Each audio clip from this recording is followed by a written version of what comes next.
Welcome back everyone. You're in the right place if you want to master economics concepts with a clear step-by-step approach. In today's episode, we're tackling a classic intertemporal choice problem featuring Robinson Crusoe and his Coconut Island. We'll break down the budget constraint, derive the optimal consumption bundle, and make sure you can spot any feasibility traps along the way. So grab your notes and let's get started. Many students get confused because they immediately start solving equations without understanding the story behind the question. So first, let's understand the intuition and then solve it step by step. We are told that Robinson Crusoe lives on an isolated island for 2 periods. He gets 100 coconuts in period 1, 100 coconuts in period 2. Now comes the important part. If he saves coconuts from period 1 to period 2, then 20% of them spoil. In other words, only 80% survive.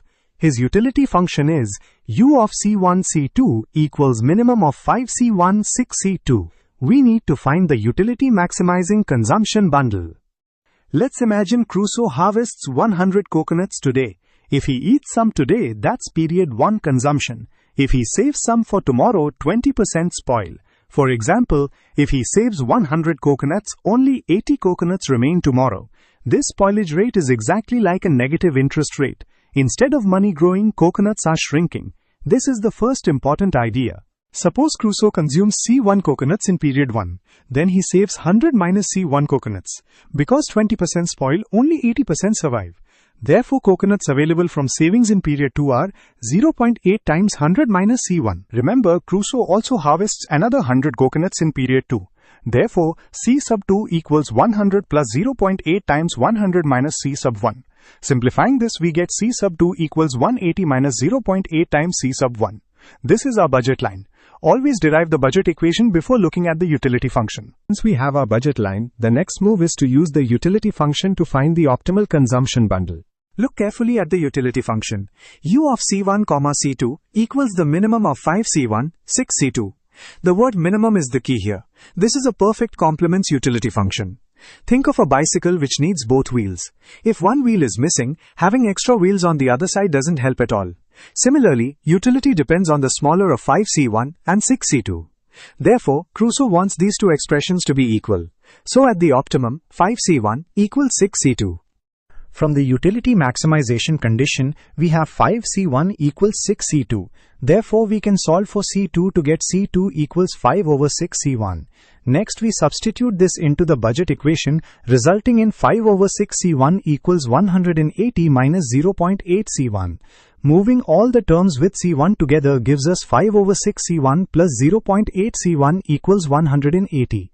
Multiplying through and simplifying gives us C1 equal to 5400 over 49, which is approximately 110.2. Now comes the most important step. Can Crusoe consume 110.2 coconuts in period 1? No, because he only harvests 100 coconuts in period 1.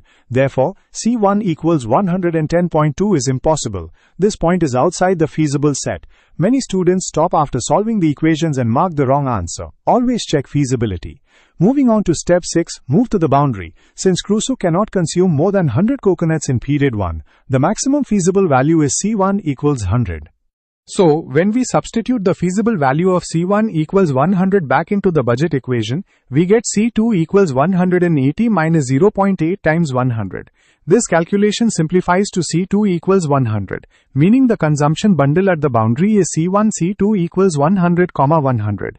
Here are the 3 exam tips again. First, whenever you see a utility function that involves the minimum of 2 terms like U equals the minimum of AX and BY, always start by setting AX equal to BY.